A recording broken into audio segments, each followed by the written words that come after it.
Salutations, j'espère que tu vas bien. Moi, ça va super. Et donc, du coup, dans cette vidéo, ce que tu vas apprendre, c'est un système gagnant pour un business sur Instagram. Le business sur Instagram qui va permettre à toi, en tant qu'infopreneur et ou coach, de développer activement ton business sur la plateforme pour avoir plus d'acquisition, plus d'interaction, plus tout simplement d'intéressement et de considération de la part de ton audience pour toi, ton business et tes produits afin que tu vendes tes offres. Et donc, le tout premier ingrédient par lequel nous allons passer, ça va être le tunnel de conversion.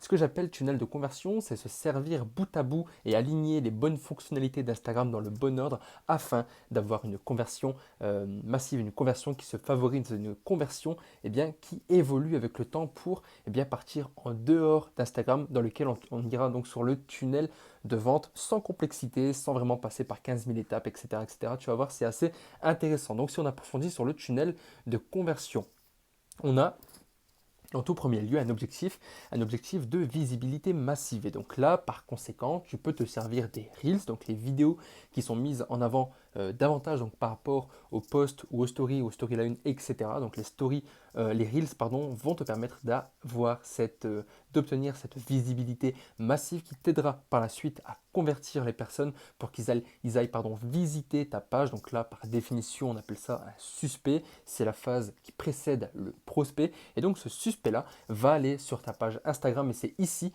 que ton contenu de relation et d'éducation fera son taf. Ce que j'appelle contenu d'éducation et de relation, c'est du contenu qui typiquement ça va être tes posts, ça va être aussi tes stories, ça va être des carousels, etc. etc. Et donc tout ça, ça va être des contenus d'éducation de par les choses que toi tu as envie d'enseigner avec ta pédagogie, des contenus de relation avec les choses, la communication, les ingrédients que tu as envie de mettre en avant sur ta personne et toi en tant qu'individu dans ton business. Et donc ces contenus-là vont te permettre d'obtenir la considération et l'intérêt que vont te porter ton audience. Ce qui est super important, c'est ce qui va donc nourrir ton autorité. Quand tu as l'autorité dans le domaine de l'infoprenariat, tu as la plus grande part de travail mâché qu'un client peut avoir en intérêt envers toi. Ensuite, on a l'acquisition. Ça veut dire que c'est bien beau d'avoir une personne sur ta page qui visite tous tes contenus, mais le but, c'est d'avoir la personne dans tes rangs. Donc, elle va s'abonner, cliquer sur le bouton d'abonnement afin de l'avoir parmi ton audience pour qu'elle regarde tes stories à la une, etc., etc. Story à la une par laquelle je vais revenir parce que c'est la fonctionnalité la plus importante d'Instagram de par son potentiel d'acquisition evergreen, ce qui veut dire donc en continu sans même que tu as levé le petit doigt. Et donc ensuite, c'est bien beau encore une fois d'avoir de l'acquisition, d'avoir un abonné, mais il se peut que cet abonné-là se désabonne ou alors qu'il tout simplement ne suit pas ton contenu. Et donc ce qu'il faut, c'est une conversion pure, une conversion selon laquelle tu gardes la personne chez toi, dans ton business, parmi ton audience qui est donc en dehors d'Instagram. Parce qu'encore une fois, le plus important, c'est de ne pas dépendre d'une plateforme. Tu ne dois pas louer ton audience à Instagram. Ça, c'est super dangereux parce que si demain tu te fais shadowban ou euh, supprimer ta page ou hacker ta page, tu n'as plus ton audience. Et si tu ne l'as pas fait migrer ailleurs, c'est compliqué. Et donc typiquement, tu peux faire migrer ton audience vers tes emails, donc dans une liste email. Même si tu n'envoies pas d'email, c'est primordial parce que si demain ta page saute, tu as toujours un moyen de, de contacter ton audience. Ça peut être une page Telegram, ça peut être un lead magnet, ça peut être une formation, ça peut être tout endroit dans lequel tu peux garder la personne définitivement parmi tes rangs, sauf si elle se désabonne d'elle-même. Et donc ensuite, on arrive sur la vente. Ça, c'est le tunnel de conversion classique d'Instagram. Et donc, tu peux te servir des stories à la une, qui, je le rappelle, la fonctionnalité la plus importante d'Instagram de par les ingrédients que tu vas mettre en avant, la preuve sociale, tes résultats, ta pédagogie, ton autorité, tes autres médias, YouTube, le podcast par exemple, ton lead magnet pour favoriser la conversion d'une personne d'Instagram hors Instagram, tes emails, YouTube, enfin je l'ai déjà dit, bref, tout ce que tu peux nourrir dans ton business, tout ce que tu peux nourrir comme aspect, les stories à la une sont là pour les nourrir. Et donc ensuite on arrive sur le tunnel de vente. Là, typiquement, on est hors d'Instagram. Donc ça veut dire qu'on est passé de l'acquisition d'Instagram pour aller vers Telegram, les emails, un lead magnet ou autre. Ensuite, il y aura du contenu, encore une fois, d'éducation et de relations pour tout simplement que les personnes en apprennent plus sur toi et ta pédagogie. Encore une fois, pour qu'ils développent, qu'ils aient tout simplement l'intérêt de te suivre et la considération de te suivre. Si ce n'est pas le cas, si tu n'arrives pas à créer ce phénomène chez eux, ça sera finito pour toi parce que personne eh bien, te trouvera intéressant. C'est pourquoi tu dois être remarquable, c'est pourquoi tu dois être mémorable.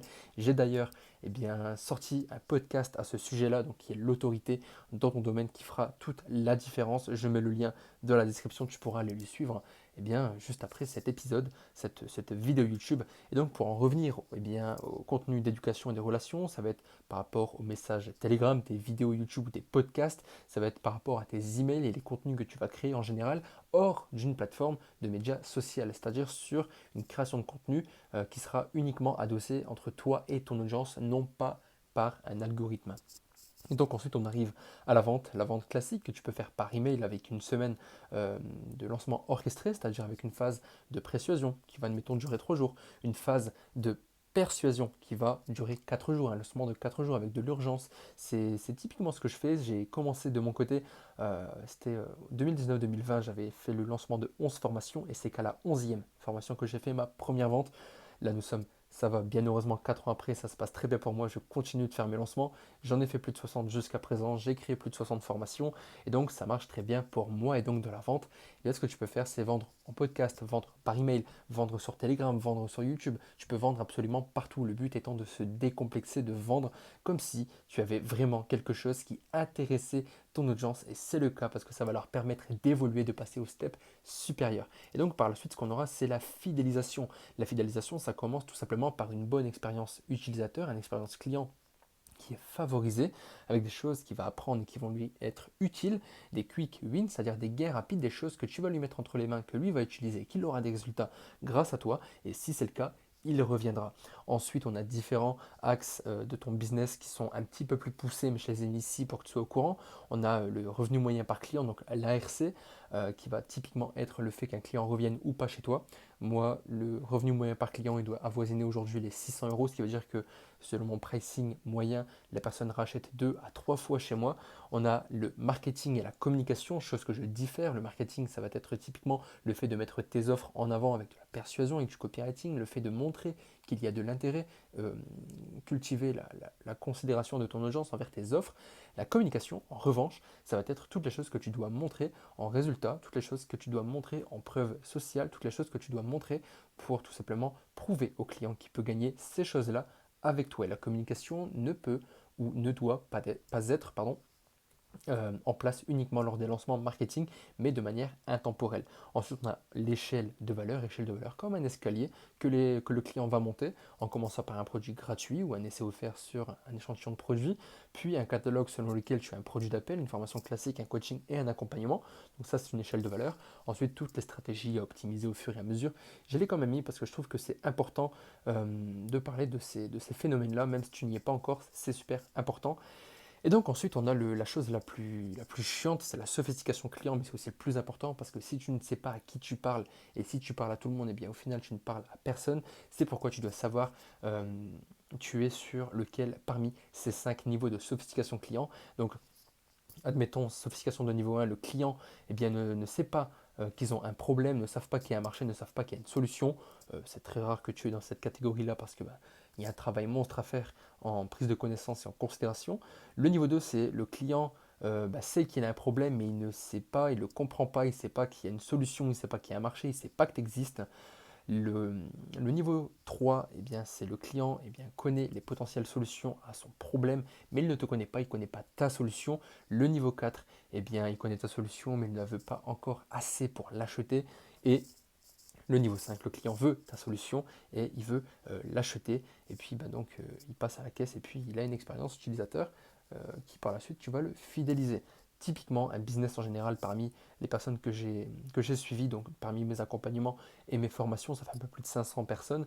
90% des gens se trouvent au niveau 3 jusqu'au niveau 5. Donc voilà, je te mets dans la description de cette vidéo mes liens utiles comme les emails.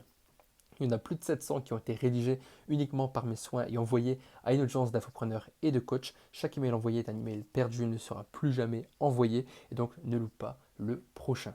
A tout de suite.